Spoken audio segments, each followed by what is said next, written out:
Hello students, welcome to NCERT station. Students, इस video में हम सॉल्व कर रहे हैं हमारी बुक जो है क्लास 8 की मैथ साइड, उसकी एक्सरसाइज 9.2 का क्वेश्चन नंबर सेकंड सॉल्व करेंगे। ठीक है, क्वेश्चन है इन अ गिवन ट्रेपेजियम, एक ट्रेपेजियम दिया हुआ है हमें एल एम एन पी।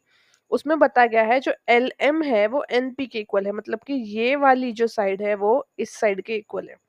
देखिए, ट्रेपेजियम की प्रॉपर्टी क्या होती है, जो अपोजिट साइड्स होती है वो इक्वल होती है, कोई एक पेयर इक्वल होता है। या तो ये इक्वल होगा जो मैंने ये पॉइंट लगाया, या फिर सामने वाला इक्वल होगा, कोई भी एक पेयर इक्वल होता है। तो हमें बता दिया यहाँ पे कि एल एम और एन पी इक्वल है, बट पी एल और एन एम इक्वल नहीं है, ये और ये इक्वल नहीं है। क्यों? क्योंकि ट्रेपेजियम में कोई एक ही पेयर इक्वल होता है। ओके, आगे क्वेश्चन में बोला गया if n is equal to 100, ये जो n की वैल्यू है ये हमें दी है 100।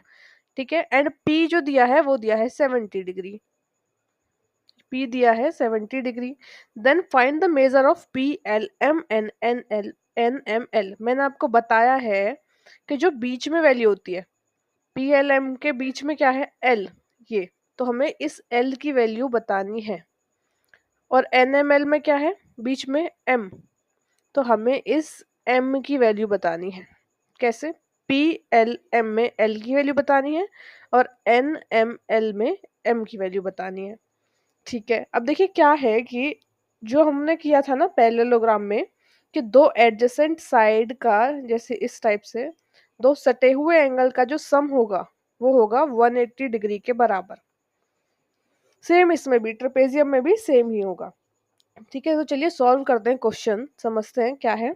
हमें दिया हुआ है n is equal to, angle n जो दिया है वो हमें दिया है 100, और दूसरा एंगल p जो दिया है वो हमें दिया है 70 डिग्री। ओके, अब हमसे पी एल एम पूछा है और एन एम एल पूछा है, तो हम क्या करेंगे, एंगल उठाएंगे P L M, angle P L M.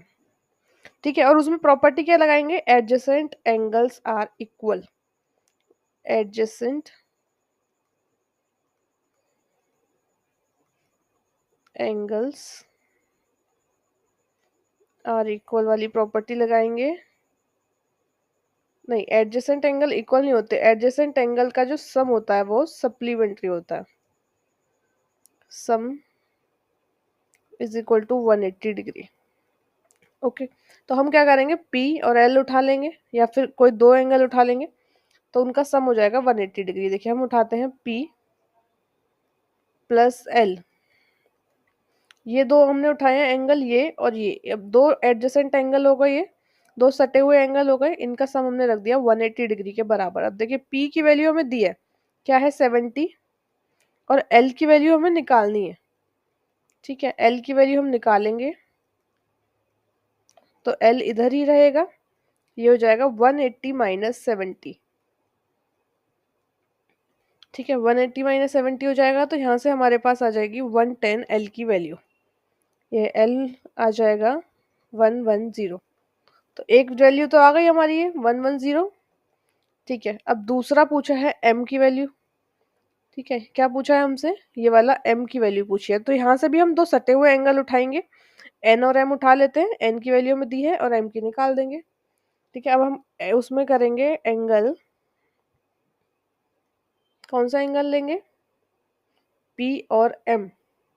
ठीक है, NML में करेंगे एंगल NML, ये भी सेम प्रॉपर्टी लगेगी, एडजेसेंट एंगल का सम 180 डिग्री रखेंगे, हम रखेंगे angle N plus angle M को 180 डिग्री के बराबर।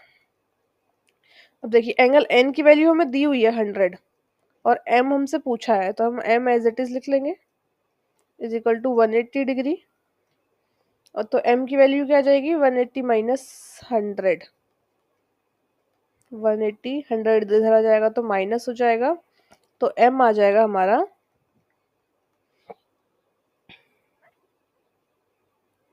180 माइनस 100, तो M आ जाएगा 80 डिग्री। ओके, एम आ गया हमारा 80 डिग्री। मैं एक बार फिर से बता देती हूँ, देखो करा क्या है हमने। हमें बस ये याद रखना है ट्रेपेजियम में कि जो दो सटे हुए एंगल हैं, जैसे कि ये वाला एंगल इस एंगल से सटा हुआ है या पी एन से सटा हुआ है, बट जो पी है आपका वो एम से तो नहीं सटा हुआ, दो ही एंगल सटे हुए हैं इससे। तो जो भी दो सटे हुए मतलब कि एडजेसेंट एंगल होंगे या इस टाइप से होंगे, कुछ भी हो सकता है, बट दो एंगल मिल रहे हो उनका सम जो है वो 180 डिग्री होगा। ठीक है, तो हमें क्या था, हमें इस एंगल की वैल्यू दी थी पी की 70 डिग्री और हमें एल की वैल्यू निकालनी थी। तो हमने यहाँ से दोनों सटे हुए एंगल का सम 180 डिग्री रख के एल की वैल्यू निकाल दी, और ऐसे ही दोनों सटे हुए एंगल का सम रख के एम की वैल्यू निकाल दी। बस यही किया है इस क्वेश्चन में। Okay students, thanks for watching this video.